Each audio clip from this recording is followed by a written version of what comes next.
হযরতে সালাবাতুল আনসারী হযরতে সাঈদ ইবনে আব্দুর রহমানকে বলে, ভাই চল, বুঝা হয়ে গেছে আমার মতো নাফরমান এই জগতে কেউ নাই।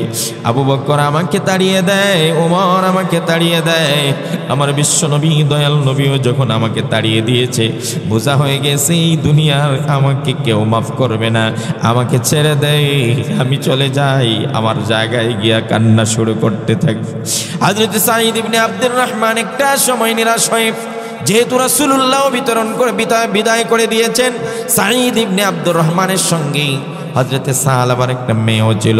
মেয়েটা এতক্ষণ বাবার সঙ্গে সঙ্গে ছিল, এই আশায় বুক বেঁধেছিল আবু বকর মাফ নাও করতে পারে, উমর মাফ না করতে পারে, কিন্তু দয়াল নবী করুণার ছবি বিশ্ব নবী অবশ্যই আমার বাবাকে মাফ করে দিবেন।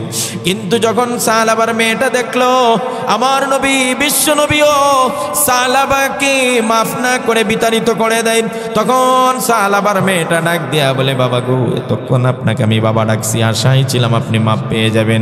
আজকে যেহেতু আমার দয়াল নবী বিশ্ব নবী পর্যন্ত আপনাকে বিতাড়িত করে দিয়েছে, যান, আজ থেকে আপনার সঙ্গে আমার কোনো সম্পর্ক নাই, আর কোনোদিন আপনাকে আমি বাবা বলে ডাকবো না।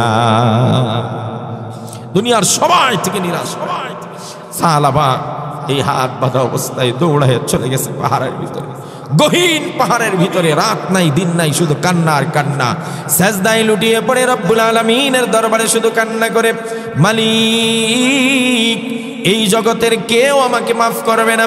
আবু বকর মাফ করে নাই, উমর মাফ করে নাই, সাইয়্যিদুনা রাসূলুল্লাহ সাল্লাল্লাহু আলাইহি ওয়াসাল্লাম আমাকে মাফ করে নাই।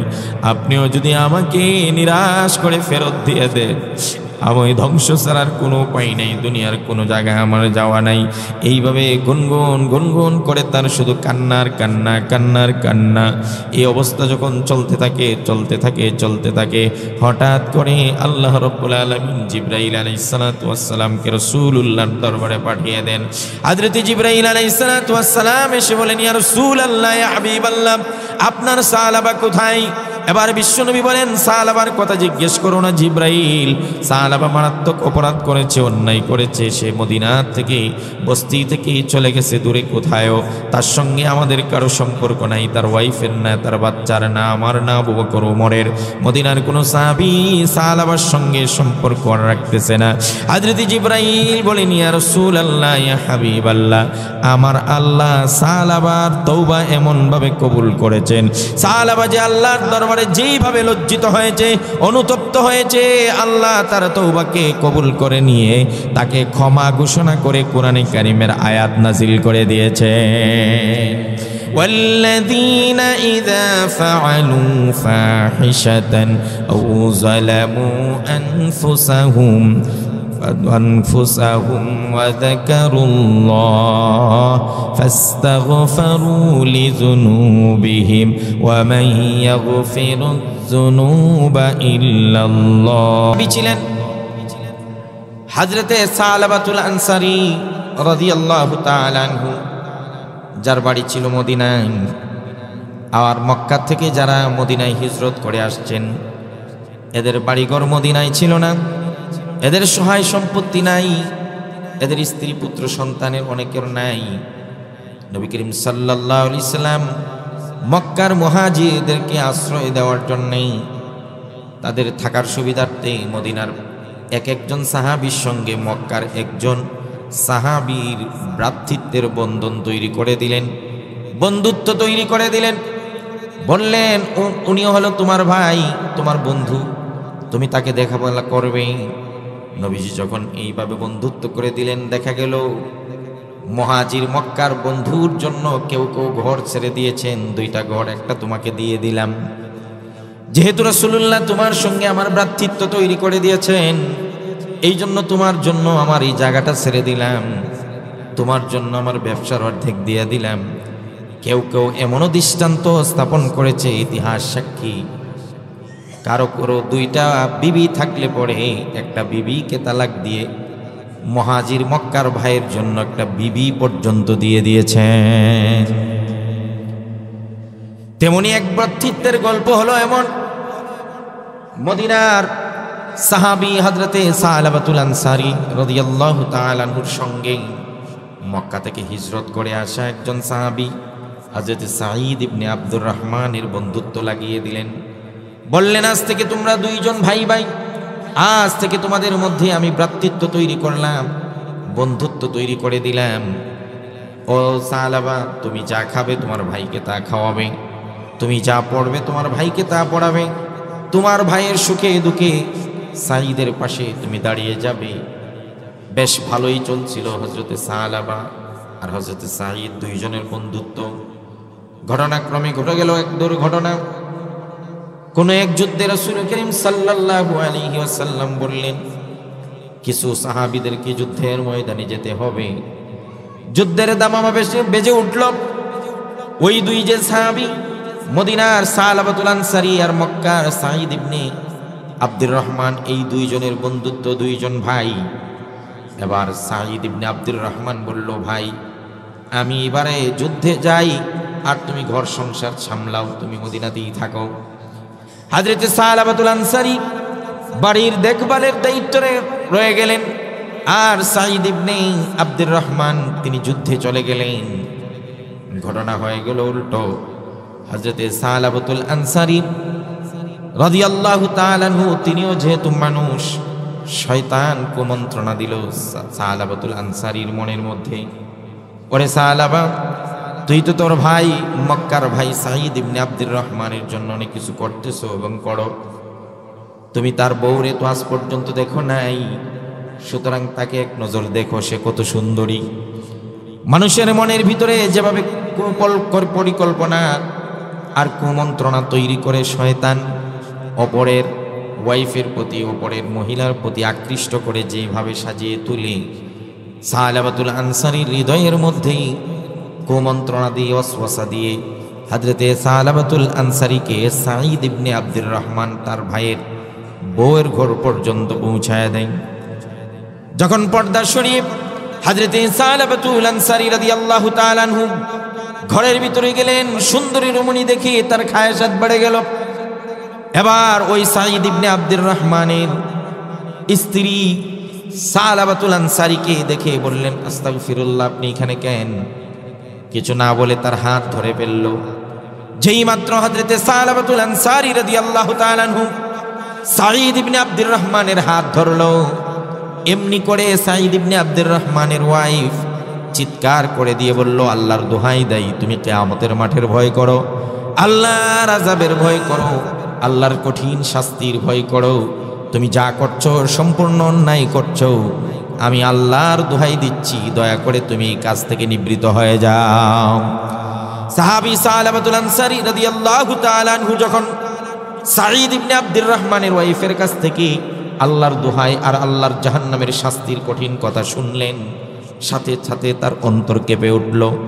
এটাই মুসলমানের বৈশিষ্ট্য। মুসলমান ভুল করে পা ফেলতে পারে, কিন্তু যখনই আল্লাহর আযাবের ভয় তৈরি হয়ে যাবে, সাথে সাথে সেই রাস্তা, ভুল রাস্তা থেকে ফিরে আসবে। কথা বলেন ঠিক কি না?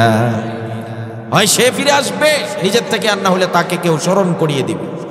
কোরআনে কারিমে আল্লাহ রাব্বুল আলামিন বলেন, ইন্নামাল মুমিনুনা আল্লাযীনা ইযা যুকিরাল্লাহু ওয়াজিলাত কুলুবুহুম ওয়া ইযা তুলিয়াত আলাইহিম আয়াতুহু যাদাতুহুম ঈমানা ওয়া আলা রাব্বিহিম ইয়াতাওয়াক্কালুন।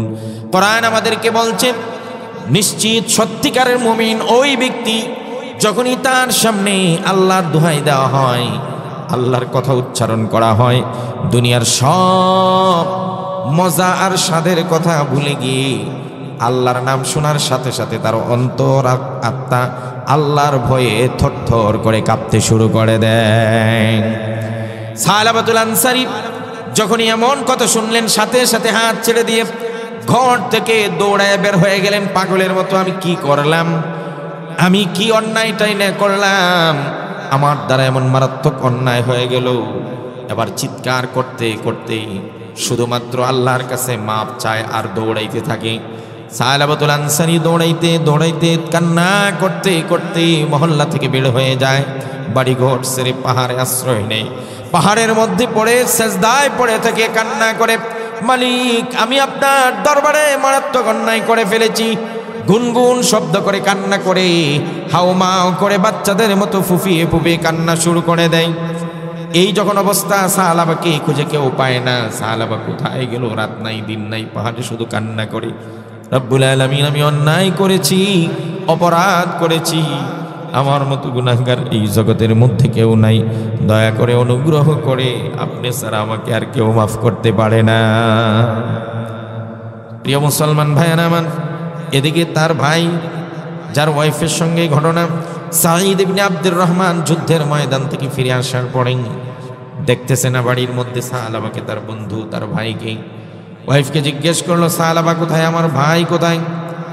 সাঈদ ইবনে আব্দুর রহমানের ওয়াইফ বলে, দুর্ঘটনাবশত এমন একটা কাণ্ড ঘটে গিয়েছিল, আমি যখন তাকে আল্লাহর আযাবের শাস্তির কথা স্মরণ করিয়ে দিলাম, এরপর থেকে চিৎকার করে কান্না করতে করতে কোথায় যেন সাহাবা হারিয়ে যায়। আজকে বেশ কিছুদিন যাবত তারকে আমি আর দেখতেছি না, বাড়িতেও পাই না। হযরতে সালাবাতুল আনসারী রাদিয়াল্লাহু তাআলা আনহু পাহাড়ের ভিতরে রাত নাই দিন নাই, সেখানে শুধু কান্নাকাটি করে। সাঈদ ইবনে আব্দুর রহমান তার ভাই, মক্কার ভাই, তাকে খোঁজার জন্য মদিনার অলিতে গলিতে ঘুরতে থাকেন আর ডাকতে থাকেন, কোথায় গেলে সাহাবা, বন্ধু আমার ফিরে আয়, তোরে আজকে কিছুদিন যাবত দেখতেছি না।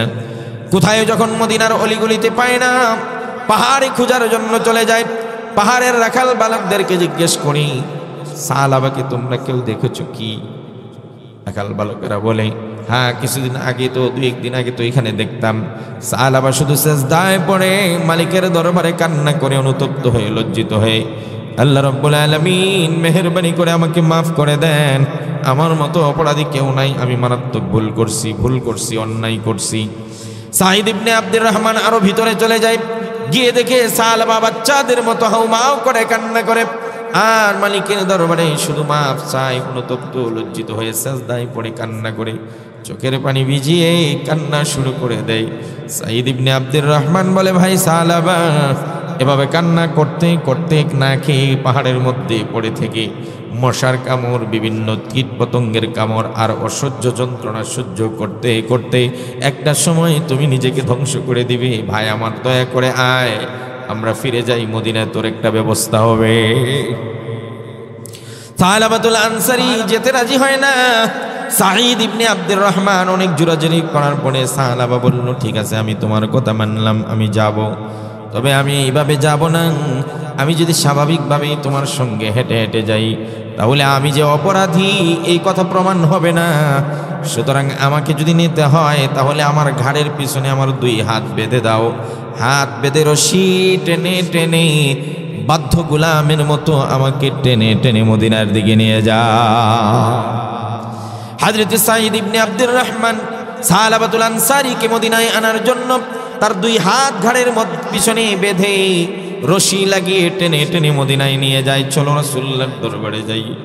হযরতে সালাবাতুল আনসারী বলে, ভাই সাঈদ রে, প্রথমে আমাকে নবীর দরবারে নিস না, আমি কোন মুখে নবীর সামনে আমার মুখ দেখাবো? শোন, প্রথমে আমাকে সাইয়্যিদুনা আবু বকরের দরবারে নিয়ে যান। হযরতে আবু বকরের বাড়িতে নিয়ে গেলা হলো। হযরতে সালাবাতুল আনসারী বলেন, ভাই আবু বকর, আমি লজ্জিত, অনুতপ্ত, আমি অন্যায় করেছি, অপরাধ করেছি, গুনাহ করেছি। ও আবু বকর, আমাকে কি আল্লাহ মাফ করবে কি না? হযরতে আবু বকর ডাক দিয়া বলে, সালাবা রে, আল্লাহ তোকে মাফ করবে কিনা আমি আবু বকর জানি না, তবে এটুকু বলতে পারি, তোর মতো খারাপ লোককে কেউ মাফ করবে না। হযরতে সালাবাতুল আনসারী আবু বকরের বাড়ি থেকে নিরাশ হয়ে ফিরে আসে, চলে যায় হযরতে উমর ইবনে খাত্তাব রাদিয়াল্লাহু তাআলা আনহুর বাড়িতে। ডাক দিয়ে গিয়ে বলে, ভাই উমর, দয়া করে আমাকে একটু সাজেশন দাও, আমাকে আল্লাহ মাফ করবে কিনা, আমি যে অপরাধ করেছি, ভুল করেছি। হযরত উমর একই সুরে কথা বলে, ও সাহাবা, আল্লাহ তোরে মাফ করবে কিনা তোর মতো অপরাধীকে আমি উমর জানি না, তবে আমার জানা মতে আমি কেন, মদিনার কেউ তোরে মাফ করবে না। দুইজন সাহাবীর বাড়ি থেকে হযরতে সাহাবা ফিরে আসে। এবার বিশ্ব নবীর দরবারের দিকে রওনা হয়ে যায়। নবীর দরবারে গিয়ে দেখি আল্লাহ নবী সাল্লাল্লাহু আলাইহি ওয়াসাল্লামের সামনে হাজির হইয়া হাউমাউ করে কান্না করে আর চিৎকার করে, নবী গো, ইয়া রাসূলুল্লাহ, ইয়া হাবিবাল্লাহ, আবু বকর আমাকে ফিরিয়ে দিতে পারে, ওমর আমাকে ফিরিয়ে দিতে পারে। আপনার ব্যাপারে আমার আল্লাহ বলেছেন, ওয়া মা আরসালনাকা ইল্লা রাহমাতাল লিল আলামিন। গোটা জগৎবাসীর জন্য আল্লাহ আপনাকে দয়াশীল বানাইয়া রহমত বানিয়ে পাঠিয়েছেন। মেহেরবানি করে আমাকে বলুন, আমার এই অপরাধ আমার আল্লাহ মাফ করবে কি না? দুনিয়ার মানুষরা খুব ভালো করে শুনে রাখেন, আমার নবী বিশ্বনবী সাল্লাল্লাহু আলাইহি ওয়াসাল্লামে এই কথা শোনার পরে নবীজি বলেন, সাহাবারি তুই কত বড় আমানতের খেয়ানত করলি, তোর ভাইকে তুই জায়গা দিয়েছস আর তোর ভাইয়ের ওয়াইফের প্রতি এমন আচরণ তো করলি, আমার আল্লাহ তোকে মাফ করবে কিনা আমি জানি না, কিন্তু আপাতত এইটুকু বলতে পারি তোর মতো আমানতের খেয়ানতকারী আর গুনাহগারকে আমি মাফ করতে পারি না। হযরত সালাবাতুল আনসারী হযরত সাঈদ ইবনে আব্দুর রহমানকে বলে, ভাই চল, বুঝা হয়ে গেছে আমার মতো না ফরমান এই জগতে কেউ নাই। আবু বকর আমাকে তাড়িয়ে দেয়, ওমর আমাকে তাড়িয়ে দেয়, আমার বিশ্বনবী দয়াল নবীও যখন আমাকে তাড়িয়ে দিয়েছে, বুঝা হয়ে গেছে এই দুনিয়ার আমাকে কেউ মাফ করবে না, আমাকে ছেড়ে দেয়, আমি চলে যাই, আমার জায়গায় গিয়া কান্না শুরু করতে থাকি। হযরত সাঈদ ইবনে আব্দুর রহমান একটা সময় নিরাশ হয়ে, যেহেতু রাসূলুল্লাহ বিদায় করে দিয়েছেন, সাঈদ ইবনে আব্দুর রহমানের সঙ্গে হযরতে সালাবার একটা মেয়েও ছিল। মেয়েটা এতক্ষণ বাবার সঙ্গে সঙ্গে ছিল, এই আশায় বুক বেঁধেছিল আবু বকর মাফ নাও করতে পারে, উমর মাফ না করতে পারে, কিন্তু দয়াল নবী করুণার ছবি বিশ্ব নবী অবশ্যই আমার বাবাকে মাফ করে দিবেন। কিন্তু যখন সালাবার মেয়েটা দেখলো আমার নবী বিশ্ব নবীও সালাবাকে মাফ না করে বিতাড়িত করে দেয়, তখন সালাবার মেয়েটা ডাক দিয়া বলে, বাবা গো, এতক্ষণ আপনাকে আমি বাবা ডাকছি, আশায় ছিলাম আপনি মাফ পেয়ে যাবেন, আজকে যেহেতু আমার দয়াল নবী বিশ্ব নবী পর্যন্ত আপনাকে বিতাড়িত করে দিয়েছে, যান, আজ থেকে আপনার সঙ্গে আমার কোনো সম্পর্ক নাই, আর কোনোদিন আপনাকে আমি বাবা বলে ডাকবো না। দুনিয়ার সবাই থেকে নিরাশ। সাহাবা এই হাত বাঁধা অবস্থায় দৌড়ায় চলে গেছে পাহাড়ের ভিতরে, গহীন পাহাড়ের ভিতরে, রাত নাই দিন নাই, শুধু কান্না আর কান্না। সেজদায় লুটিয়ে পড়ে রব্বুল আলামিনের দরবারে শুধু কান্না করে, মালিক এই জগতের কেউ আমাকে মাফ করবে না। আবু বকর মাফ করে নাই, উমর মাফ করে নাই, সাইয়্যিদুনা রাসূলুল্লাহ সাল্লাল্লাহু আলাইহি ওয়াসাল্লাম আমাকে মাফ করে নাই। আপনিও যদি আমাকে নিরাশ করে ফেরত দিয়ে দেন, আমি ধ্বংস ছাড়ার কোনো উপায় নেই, দুনিয়ার কোনো জায়গায় আমার যাওয়া নাই। এইভাবে গুনগুন গুনগুন করে তার শুধু কান্নার কান্না, কান্নার কান্না। এই অবস্থা যখন চলতে থাকে, হঠাৎ করে আল্লাহ রাব্বুল আলামিন জিবরাইল আলাইহিস সালাতু ওয়াস সালামকে রাসূলুল্লাহর দরবারে পাঠিয়ে দেন। হযরত জিবরাইল আলাইহিস সালাতু ওয়াস সালাম এসে বলেন, ইয়া রাসূলুল্লাহ, ইয়া হাবিবাল্লাহ, আপনার সাহাবা কোথায়? এবার বিশ্বনবী বলেন, সাহাবার কথা জিজ্ঞেস করো না জিবরাইল, সাহাবা মারাত্মক অপরাধ করেছে, অন্যায় করেছে, সে মদিনা থেকে বস্তি থেকে চলে গেছে দূরে কোথায়ও, তার সঙ্গে আমাদের কারো সম্পর্ক নাই, তার ওয়াইফের না, তার বাচ্চার না, আমার না, আবু বকর ওমরের, মদিনার কোনো সাহাবী সাহাবার সঙ্গে সম্পর্ক রাখতেছে না। হযরত জিবরাইল বলেন, ইয়া রাসূলুল্লাহ, ইয়া হাবিবাল্লাহ, আমার আল্লাহ সাহাবার তওবা এমন ভাবে কবুল করেছেন, সাহাবা যে আল্লাহর দরবারে যেইভাবে লজ্জিত হয়েছে, অনুতপ্ত হয়েছে, আল্লাহ তার তওবাকে কবুল করে নিয়ে তাকে ক্ষমা ঘোষণা করে কোরআনে কারীমের আয়াত নাজিল করে দিয়েছে। والذين إذا فعلوا فاحشة أو ظلموا أنفسهم وذكروا الله فاستغفروا لذنوبهم ومن يغفر الذنوب إلا الله ولم يصروا على ما فعلوا وهم يعلمون। আল্লাহ রাব্বুল আলামিন জানিয়ে দিলেন, যারা অশ্লীল কাজ করে, আও যালামু আনফুসাহুম, অথবা গুনাহ অপরাধ করতে করতে করতে করতে নিজের উপর জুলুম করেছে, নিজের উপর নিজেই অত্যাচার করেছে, এরপরে যদি আল্লাহকে ডাকতে থাকে যাকারুল্লাহ, আল্লাহ রাব্বুল আলামিনকে ডাকতে থাকে, আল্লাহ পাক তাদের গুনার জন্য যখন আল্লাহর কাছে ক্ষমা চায়, আমার আল্লাহ তাদের জিন্দেগির গুনাহ মাফ করে দেন। আমার নবীজির চেহারার মধ্যে হাসি ফুটে উঠল। যাই হোক, শেষ পর্যন্ত আমার সাহাবাকে আল্লাহ মাফ করলেন। এবার এই সাহাবাকে কোথায় পাওয়া যায়, তাকে সুসংবাদটা দেওয়া দরকার। হযরতে আবু বকর বলেন, ইয়া রাসূলুল্লাহ, ইয়া হাবিবাল্লাহ, আমাকে দায়িত্ব দেন, আমি সাহাবার এই সুসংবাদটা নিয়ে পাহাড়ে ঘুরতে চাই, তাকে দেখতে চাই, জানাইতে চাই। হযরতে ওমর বলেন, ভাই আমিও যাব, আমারও নিয়ে যাও, আমিও তার সুসংবাদটা জানিয়ে দিতে চাই। হযরতে আলী বললেন, আমিও যাব, আমাকেও নিয়ে যাও।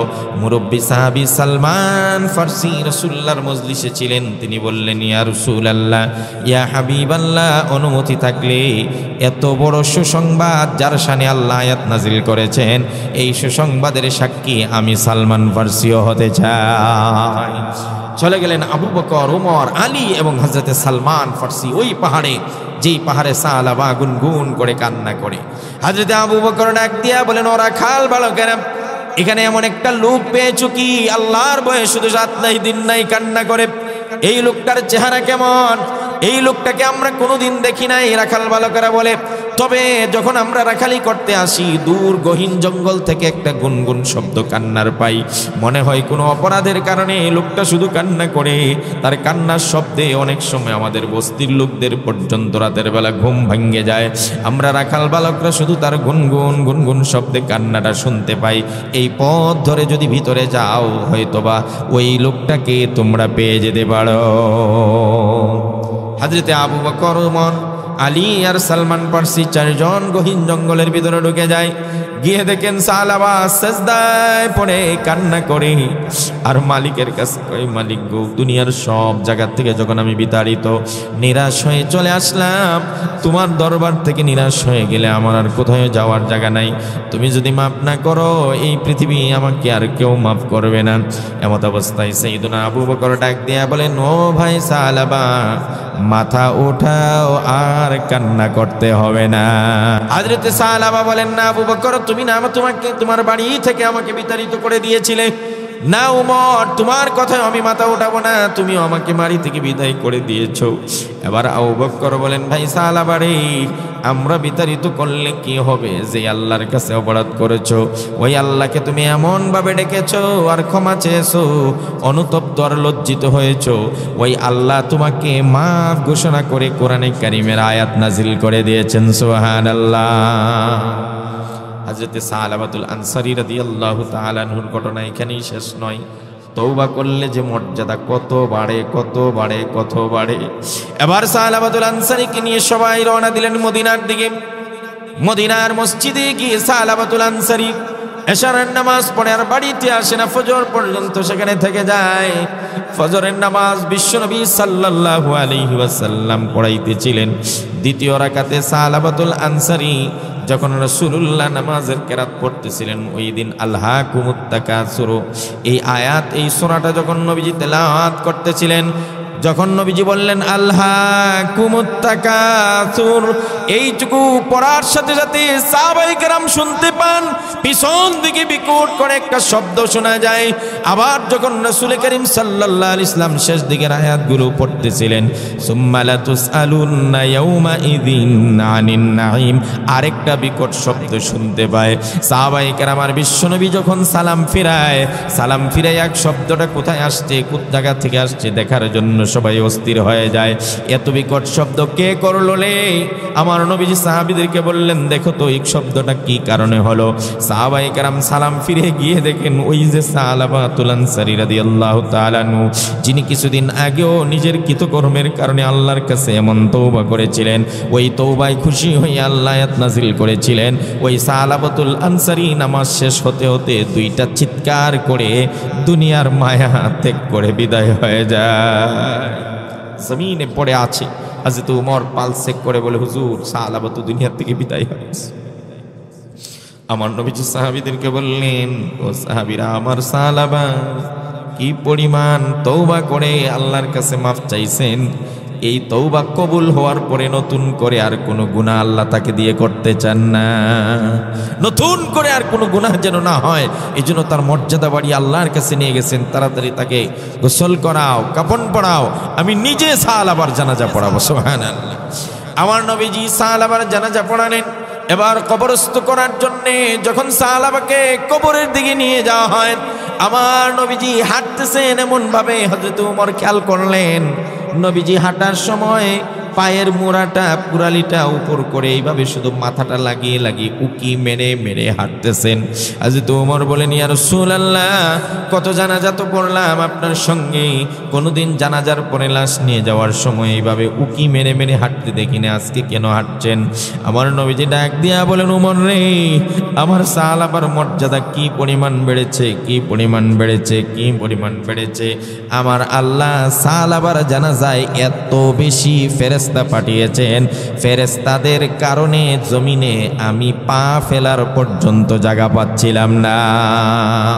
والذين إذا فعلوا فاحشة أو ظلموا أنفسهم ذكروا الله فاستغفروا لذنوبهم ومن يغفر الذنوب إلا الله।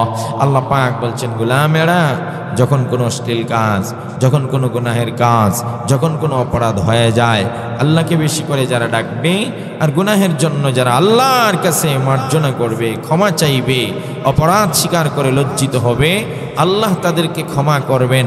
তবে কথা হলো একটা, এই গুনার উপর ইসরার করা যাবে না, অহংকার করা যাবে না, নিজেকে আবার নির্দোষ প্রমাণ করার জন্য গোলাবাজি করা যাবে না। এটা কোরআন বলছে, ওয়ালাম ইউসিররু আলা মা ফাআলু ওয়া হুম ইয়ালামুন, জেনে শুনে নিজেকে অপরাধী আবার গোলাবাজি করা, এটা আল্লাহ মাফ করে না, জনগণ মাফ। সুপ্রিয় ভাইয়ার আমার, এটাই আমি বলছিলাম, মৌসুম চলছে, তওবা করি আমরা, ফিরে আসি আল্লাহর। এই যে এই মাস চলছে, আজকে হলো 14ই শাবান, আজকের দিবাগত রাত শবে বরাত। আমি সবসময় বলে আসছি, শবে বরাত উপলক্ষে কিছু বাড়াবাড়িতে হয়, কিছু ছাড়াছাড়ি হয়। আমরা বাড়াবাড়িতেও নাই, ছাড়াছাড়িতেও নাই। শবে বরাত একটা পুণ্যময় রজনী। হাদিসের ভাষায় শবে বরাতের নাম আসছে লাইলাতুন নিসফি মিন শাবান। অনেক সাহাবী থেকে এই শবে বরাতের হাদিস বর্ণিত হয়েছে। সামগ্রিক সব হাদিসকে এক জায়গায় করার পরে নাসিরউদ্দিন আলবানী রাহিমাহুল্লাহ তাআলা বলছেন, শবে বরাত সংক্রান্ত যে ফজিলতের হাদিস এটা সহিহ। সুতরাং যেহেতু সহিহ, কেউ যদি আল্লাহর নবীর মুআয ইবনে জাবালের হাদিস সহিহ ইবনে ইব্বান সহ অনেক কিতাবে এসেছে, ইয়াত্তালিউল্লাহু ইলা খালকিহি ফি লাইলাতিন নিসফি মিন শাবান ফায়াগফিরু লিজামিই খালকিহি ইল্লা লিমুশরিকিন আও মুশাহিন। নবীজি বলেন, শবে বরাতের রাত্রে এমনিতে প্রতিদিন আল্লাহ মধ্য রজনীর পরে প্রথম আসমানে এসে বান্দাদেরকে ডাকেন, কে আসো গুনাহ করছো, আমার কাছে মাফ চাও, রিজিক চাও। আর যখন শবে বরাতের রাত হয়, ঠিক সন্ধ্যার আকাশে চাঁদ সূর্য অস্ত যাওয়ার সাথে সাথে আল্লাহ দুনিয়ার আসমানে এসে বান্দাদেরকে ডাকতে থাকেন এবং অসংখ্য গণিত বান্দাদেরকে মাফ করতে থাকেন। সুবহানাল্লাহ। 3 শ্রেণীর মানুষকে, আরও আছে 5 শ্রেণীর কথা আছে, এখানে 2 শ্রেণীর কথা আছে, আল্লাহ ওই দিনও মাফ করে না যদি তওবা না করে। নাম্বার 1 যারা মুশরিক। এই কথাটা যে আপনারা কতবার বললে বুঝবেন, জায়গায় জায়গায় আল্লাহ বলছে শিরিক করবেন, শিরিক করবেন, এদেরকে মাফ করে না যতক্ষণ শিরকি কাজ না ছাড়বে, তওবা না করে। 2 নম্বর মুশাহিন, এক ভাইয়ের প্রতি আরেক ভাই বিদ্বেষ, হিংসা, অযথা, ইসলামের কারণে নয়, কোনো ন্যায়সঙ্গত কারণে নয়। এই যারা হিংসার বিদ্বেষ পোষণ করে একজনের উপর আরেকজন, এদেরকেও মাফ করে। এই জন্য আমরা ভ্রাতৃত্বের বন্ধন তৈরি করব, মাফ করে দেওয়ার গুণ অর্জন করব। আল্লাহ মাফ করে, আরে আমি যদি মাফ করি আমাকে আল্লাহ মাফ করে। আমরা তো দোয়া করি ভাই, আল্লাহুম্মা ইন্নাকা আফুউন তুহিব্বুল আফওয়া, আল্লাহ আপনি ক্ষমাশীল, ক্ষমাকে পছন্দ করেন, আমাকে মাফ করেন। তো আল্লাহকে আমি করি বলি আমাকে মাফ করেন, অথচ আমি আমার ভাইকে মাফ করতে পারি না। আমি আমার ভাইকে মাফ করি না, আমি হিংসা রাখি, বিদ্বেষ রাখি, ক্ষোভ রাখি। আপনি মাফ করেন আল্লাহকে, আপনাকে আল্লাহ মাফ করবেন, আপনার সম্মান বাড়ায় দেবেন। 2 শ্রেণী। আর 3 নম্বর হাদিসে পাওয়া যায়, আল্লাহ আকুলিল ওয়ালিদাইন, মাতা পিতার অবাধ্য সন্তান। আমরা কম বেশি মা বাবার থেকে অনেক বেশি কষ্ট আমরা দিয়েছি মা বাবা। জন্মের সময় মা পেটে ধারণ করে 10টা মাস আমাকে নিয়ে নিদারুণ কষ্ট করেছে। মার এক একটা প্রসব বেদনার ব্যথা, ডাক্তাররা বলে একজন প্রসূতি মা, গর্ভবতী মা ডেলিভারির সময়, সন্তান জন্মের সময় যেই পেইনটা সহ্য করে, যেই ব্যথাটা সহ্য করে, ওই ব্যথাটা যদি তাগড়া একটা যুবক, সুস্থ যুবকের শরীরে পুশ করে দেওয়া হয়, তাহলে এই ব্যথা যুবক সহ্য না করতে পেরে জমিনে বেহুশ হয়ে পড়ে যাবে, আর না হলে পাগল হয়ে রাস্তায় দৌড়াইতে থাকবে। একটা সুস্থ যুবক ছেলেকে যদি দেওয়া হয়, সেখানে একটা দুর্বল নারী, আমাদের মারা এই কষ্টটা হাসি মুখে বলা যায় সহ্য করে। ডাক্তাররা প্রত্যেকটা ব্যথা হলে পরে মানুষের ডাক্তার ওষুধ দেয়, ট্যাবলেট দেয়, ইঞ্জেকশন দেয়, ব্যথা বাড়ার জন্য না কমার জন্য? আর একমাত্র গর্ভবতী মারা যখন প্রসব করে, বাচ্চা জন্ম দেয়, তখন ডাক্তার ওষুধ দেয় ব্যথা কমার জন্য, ইঞ্জেকশন দিয়ে ব্যথা বাড়ায়। আরে জেনে শুনে আমার ব্যথা বাড়াচ্ছে, আর আমি সেটা মেনে নিচ্ছি। এর নাম মা। দাই মারা কি বলে? আগের দিন দেখতাম, এখন তো হসপিটালে সবকিছু হয়। দাই মারা সে শক্ত সুপারি আনত, শক্ত সুপারি এনে গালের মধ্যে দাঁতের মাঝখানে দিয়ে বলতে, কামড় দাও জোরে, যেন শক্তি অর্জন করতে পারে, জোরে চাপ দাও, মানে নিজেই নিজের ব্যথাটাকে বাড়াচ্ছে। সেই মা নিদারুণ কষ্ট দিয়েছে। আল্লাহ রাসূল সাল্লাল্লাহু আলাইহি ওয়াসাল্লাম বলছেন, এই রাত্রিতে ওই হতভাগাগুলোকে মাফ করবেন না, যারা কম বেশি মাকে কষ্ট দিয়েছি, বাবাকে কষ্ট দিয়েছি, মা বাবার সঙ্গে অসৎ আচরণ করেছি। কারো মা বাবা হয়তো বেঁচে আছে, কারো মা বাবা হয়তো দুনিয়া থেকে বিদায় হয়ে গেছে। যদি আজকের এই রজনী, পুণ্যময় রজনীতে আমাদের মাফ চাইতে হয়, শিরিক ছেড়ে দিতে হবে, হিংসা বিদ্বেষ ছেড়ে দিতে হবে। আর মা বাবার ক্ষেত্রে করণীয় দুইটা। এক নম্বর হলো, মা বাবা যদি কবরে চলে গিয়ে থাকেন, তাহলে ভুলে যাবেন না, যে কোনো রাতের যে কোনো সুযোগ পেলে আধার রাতে একা একা নির্জনে মা বাবার কবরের পাশে দাঁড়িয়ে যান, গিয়ে কান্না করে মার জন্য, বাবার জন্য দোয়া করেন। হয়তো বা ছিলে আপনার মা বাবাকে আপনার প্রতি আল্লাহ খুশি করায় দিবেন। আর যদি মা বাবা বেঁচে থাকেন, আজই আমরা যোগাযোগ করি মার কাছে, বাবার কাছে গিয়ে আত্মসমর্পণ করে ক্ষমা চাইব। মা গো, ইচ্ছায় কষ্ট দিছি, অনিচ্ছায় কষ্ট দিছি, সমস্ত কষ্ট আপনি আমাকে মাফ করে দেন। আপনি যদি মাফ না করেন, আজকের এই পুণ্য রজনীতে আমাকে আল্লাহ মাফ করবেন না। হুমা জান্নাতুকা ওয়া নারুক, মা বাবাই আমাদের জান্নাত, মা বাবাই আমাদের জাহান্নাম। মা বাবা খুশি, আল্লাহ খুশি, মা বাবা নারাজ, আল্লাহ নারাজ। এটা হলো একটা কাজ, মা বাবার জন্য দোয়া করা আর মাফ চাওয়া। দুই নম্বর কাজ হলো, মা বাবা যাদের কবরে আছে তাদের জন্য একটু সওয়াব-রিসানি করেন। ভুলে যাবেন না মা বাবার অবদান। আজকের ব্যবসায়ী আপনি মা বাবার কারণে, আজকে আপনি চাকরিজীবী মা বাবার কারণে। ছোটবেলায় যদি মা কষ্ট পাইয়া আপনাকে ঘুমের ঘোরে মেরে ফেলতো, যদি মা বলতো না আমি 10 মাস পুরা করতে পারবো না, বাচ্চা খালাস করে দাও, নষ্ট করে দাও, তাহলে আজকে এই সুন্দর পৃথিবী আপনারা দেখতাম না, আমিও দেখতাম না। সুতরাং সেই মার কথা বলবো না। মার অবদানকে স্বীকার করার জন্য একটু হলেও মার জন্য সওয়াব-রিসানি করব। যদি বেঁচে থাকি, মা বাবার সুস্থতা, মা বাবা মাথার উপর চায় সুস্থতা কামনা করার জন্য আল্লাহর কাছে একটু সওয়াব-রিসানি করব, একটু সদকা করব। সদকা এমন একটা আমল, as-সাদকাতু তারুদ্দুল বালা, সমস্ত বালা মুসিবত এই দান সদকার মাধ্যমে আল্লাহ দূর করে দেন। আপনার সামনে